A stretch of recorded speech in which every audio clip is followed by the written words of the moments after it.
रहीम अस्सलाम वालेकुम जनाब। मां आहियां इंसाफ़ जी मेमन तव्हांजे पंहिंजे चैनल सम्झो ऐं सम्झायो सां गॾु।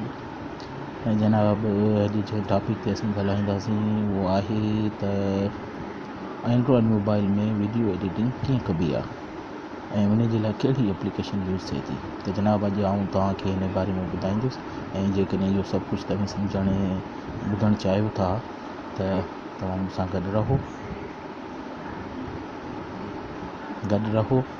ऐं मुंहिंजे वीडियो खे आख़िर ताईं ॾिसंदा रहो ऐं तव्हांखे यकीनन सां वॾो फ़ाइदो थींदो।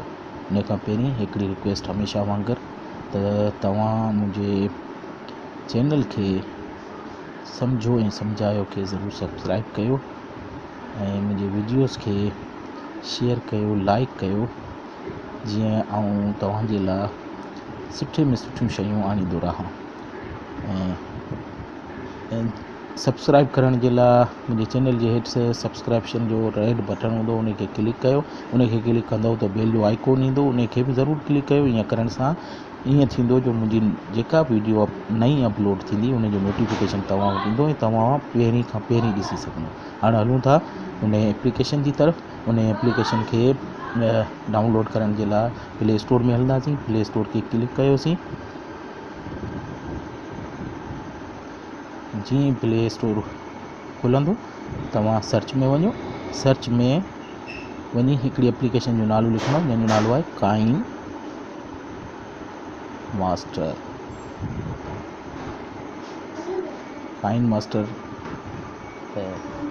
मास्टर लिखी सर्च करायो।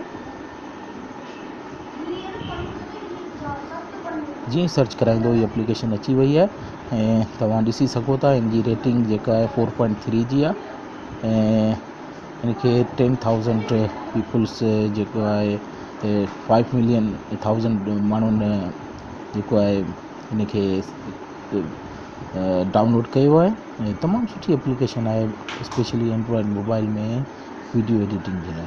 जनाब मूं इनखे डाउनलोड करे छॾियो आहे। हाणे हलूं था इनखे ओपन था कयूं। इनखे ओपन कंदासीं। जीअं ओपन कंदासीं त उनजो फस्ट इंटरफेस कुझु इन तरह जो ईंदो।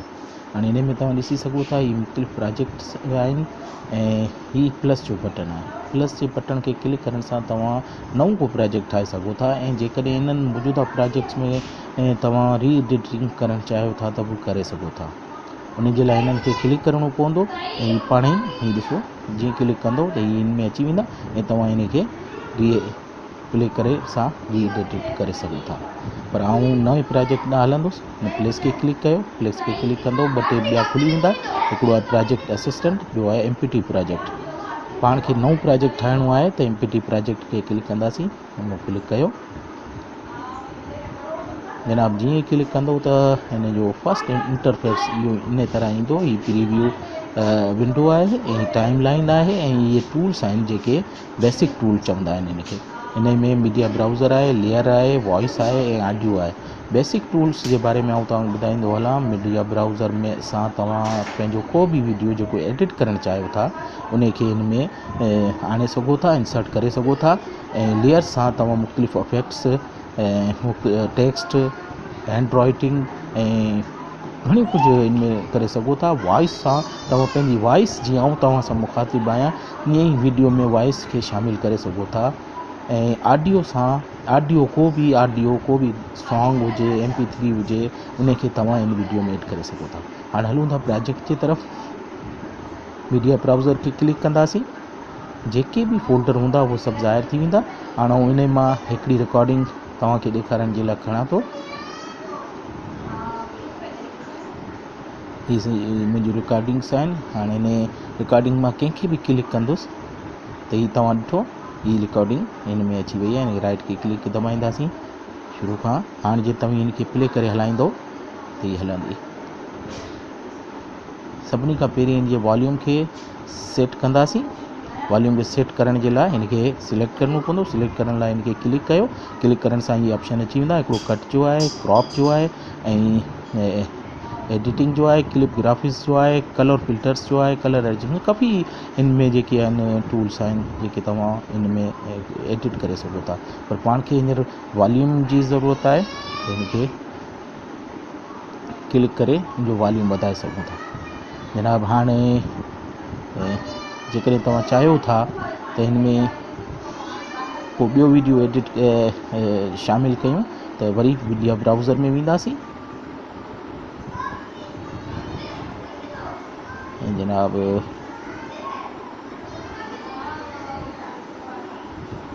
को बि वीडियो तव्हां कोई बि प्रोजेक्ट खे खणी सघो था। हीअ वीडियोस मुंहिंजा पिया आहिनि, इनखे क्लिक कयो, हीअ मुंहिंजो वीडियो आहे, इनखे एडिट करे सघो था। तव्हां ॾिठो त हीअ वीडियो अची वियो आहे, इनखे राइट कंदासीं ऐं शुरू खां ॾिसण जे लाइ इन टैब खे क्लिक करे ऐं इनखे हलाईंदासीं। हाणे तव्हां ॾिसो पिया त हिनजो साउंड जेको आहे घटि वधि थिए पियो, सेट कोन्हे। इनखे क्लिक कयो, क्लिक करण सां हाणे तव्हां ॾिठो कट, क्रॉप ऐं वॉल्यूम जो ऑप्शन अची वियो। वॉल्यूम खे क्लिक कयो, वॉल्यूम खे क्लिक करे हिनजी वॉल्यूम खे वधाए छॾियो ऐं हिनजी नॉइज़ खे कुझु कम घटि करे छॾियो। ईअं करण सां तव्हांजी वीडियो में कुझु बहितरी ईंदी। ऐं हिनखे राइट कंदो ऐं वरी प्ले करे ॾिसो। हाणे तव्हां महसूसु कंदो त हिनजो साउंड कुझु बहितरु थी वियो आहे। हाणे जेकॾहिं तव्हां हिन में को अफेक्ट या टेक्स्ट या पिक्चर ऐड करणु चाहियो था त लेयर्स में वञो। लेयर्स में वञण सां ही मीडिया खे क्लिक कयो, है न। मीडिया खे क्लिक करण खां पोइ तव्हांजी जिते पिक्चर्स पयूं आहिनि, ही कैमरा वारी आहे, हिनखे क्लिक कयां थो ऐं हिन पिक्चर्स खे क्लिक कयो। तव्हां ॾिठो त हीअ पिक्चर अची वई आहे। हाणे हिन जी साइज़ खे नंढो वॾो ईअं ड्रिग करे तव्हां करे सघो था। हीअ नंढो करे सघो था, हिन जी लोकेशन खे चेंज करे सघो था ऐं करण खां पोइ हिनखे राइट कंदो। हिन जी साइज़ खे जेकॾहिं तव्हां अञा बि वधाइणु चाहियो था वीडियो सां गॾु, त हिनखे ड्रग करे इंजी कंदो त हिन जी वधी वेंदी। ऐं हिन में तव्हां अफेक्ट्स बि ॾेई सघो था। इन एनिमेशन यानी ही फ़ोटो कीअं अचे उन जे लाइ तव्हांखे हीअ अफेक्ट्स आहिनि, फीड करणा, फेड आहे, ऑप आहे, जीअं चाहियो। काफ़ी अफेक्ट्स आहिनि जेको तव्हां करणु चाहियो करे सघो था, अफेक्ट्स ॾेई सघो था। फ़िलहालु आउं इहो ई अफेक्ट्स ॾियां थो। ऐं इन जी टाइमिंग जेका आहे तव्हां वधाए सघो था त केतिरी टाइम में इहे अफेक्ट्स थिए, उनखे बि तव्हां करे सघो था। ऐं पोइ राइट कयो। हीअ त हाणे जेकॾहिं तव्हां शुरू खां ॾिसंदव, हीअ तव्हां हलाए ॾिसो।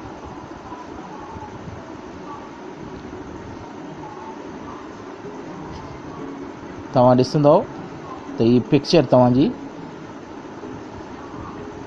इमेज तव्हांजो इहो अची वियो आहे, जेको ज़ाहिर कोन पियो थिए इन करे जो बैकग्राउंड में आहे।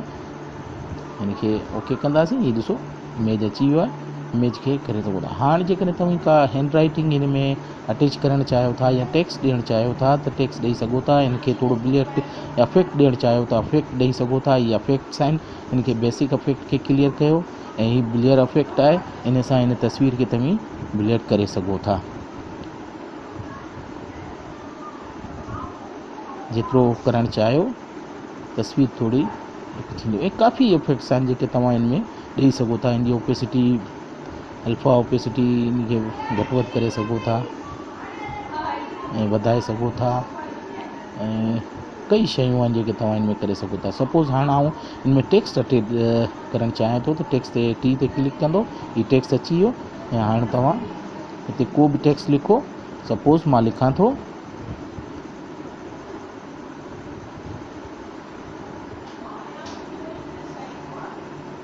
वेलकम, ओके कंदव त हीअ टेक्स्ट अची वियो आहे। हिन जी साइज़ खे नंढो वॾो तव्हां करे सघो था उअं ई ड्रैग करे। ऐं हिन जे कलर चेंज करणु चाहियो था त हीअ तव्हां ॾिसो पिया, हीअ डॉट वारो निशान आहे, हिनखे क्लिक कयो। क्लिक कंदव कलर पैलेट खुली वेंदो। को बि कलर ॾियणु चाहियो, ऐं हिनखे ब्लू कलर ॾियां थो ऐं ओके कंदुसि त तव्हां ॾिसंदो हिनखे ब्लू कलर अची वियो आहे। ऐं जेकॾहिं हिन जा फॉन्ट्स चेंज करणु चाहियो था त फॉन्ट बि चेंज करे सघो था। क्लिक कंदव, ही डबल ए वारे खे फॉन्ट्स अची विया। को बि फॉन्ट्स तव्हां खणो जेको फॉन्ट्स तव्हांखे सूट करे उनखे क्लिक कंदो ऐं राइट जो बटन दबाईंदो त उहो तव्हांजो ही ॾिसो चेंज थी वियो आहे। इन जी लोकेशन खे बि चेंज करे सघो था, हेठि मथे करे सघो था ऐं इनखे शुरू खां वधाए सघो था। जेतिरो तव्हां इनखे वधाइणु चाहियो वधाए सघो था।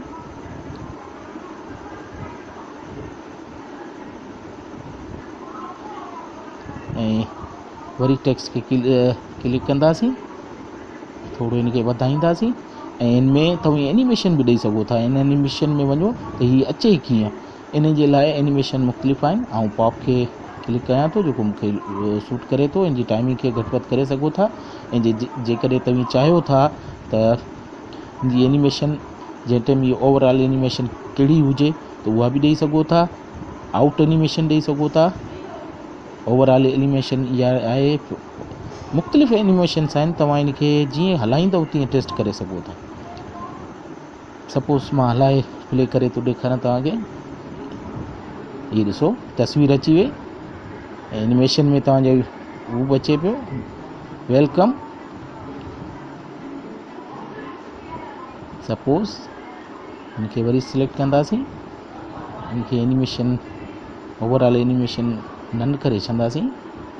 नन करियूं था, राइट कयूं था ऐं वरी प्ले करे ॾिसंदासीं शुरू खां।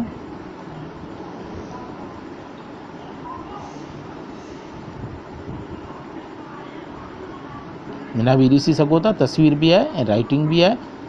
ऐं अञा बि तव्हां इनमें काफ़ी सारियूं खोड़ सारियूं शयूं जेके आहिनि तव्हां ऐड करे सघो था। ऑडियो जेकॾहिं को ऐड करणु चाहियो था त जेको बि ऑडियोज़ तव्हां वटि अवेलेबल आहिनि उन्हनि जा ई सभु ऑडियोज़ अची वेंदा।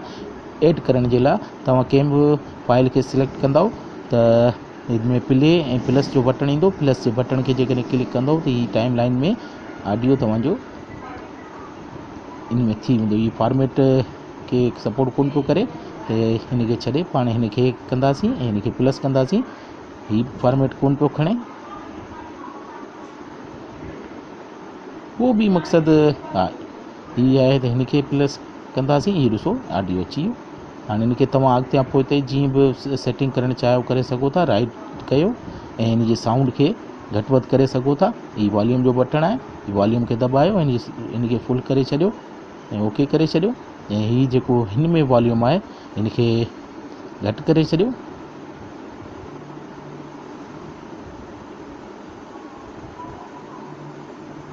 हिनखे सिलेक्ट कयो, वॉल्यूम ते वञो ऐं हिन जे वॉल्यूम खे तमामु घटाए छॾियो ऐं राइट कयो। हाणे तव्हां प्ले करे ॾिसंदव त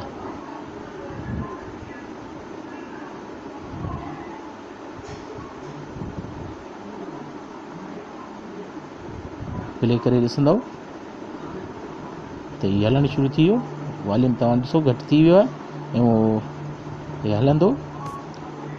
हीअ ॾिसो हाणे म्यूज़िक शुरू थियो आहे जेको असांजो हू वारो हो जेको असां वॉइस वधायोसीं बैकग्राउंड वारो। इन तरह असां ऑडियो बि हिन में अटैच करे सघूं था। अञा जेकॾहिं तव्हां ॿियो कुझु बि करणु चाहियो था त हीअ हैंड राइटिंग आहे। क्लिक कंदो, हैंड राइटिंग अची वई, हिनखे सिलेक्ट कयो ऐं इनखे जीअं सिलेक्ट कंदो त हीअ ऑप्शन अची वेंदा। इन में कलर चेंज करे सघो था।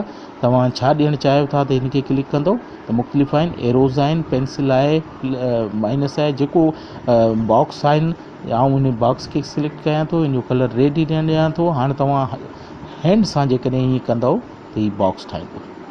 हाणे हिन बॉक्स खे जेतिरो तव्हां वॾो करणु चाहियो, जेतिरो नंढो करणु चाहियो ऐं हिनखे जेका एनिमेशन ॾियणु चाहियो त उहो ॾेई सघो था। हिनखे राइट कयो ऐं वरी हिनखे सिलेक्ट कयो ऐं इनमें ओपेसिटी इनजी वधाए सघो था। इनखे ओवरऑल ॾेई सघो था, रोटेट करे सघो था, ट्रिम में स्प्लिट करे सघो था। ट्रिम जो मक़सदु तव्हां कटे सघो था, घटाए सघो था, वधाए सघो था। त ईअं हिन सॉफ्टवेयर में तमामु सुठियूं सुठियूं शयूं मौजूदु आहिनि। ऐं मुंहिंजे ॿुधाइण खां वधीक जेकॾहिं तव्हां हिनखे यूज़ कंदव त तव्हांखे ख़बर पवंदी केॾो बहितरीनु सॉफ्टवेयर आहे। हाणे अचूं था हिनखे हीउ जेको प्रोजेक्ट असां ठाहियो आहे इनखे सेव कीअं कबो।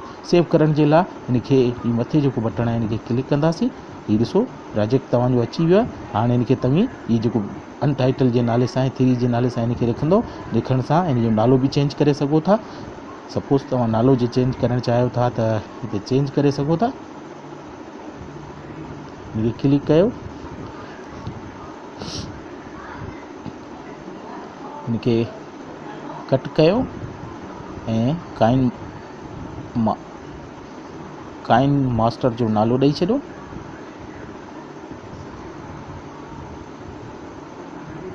मास्टर ऐं सेव ओके कंदव त हिन जो नालो चेंज थी वेंदो।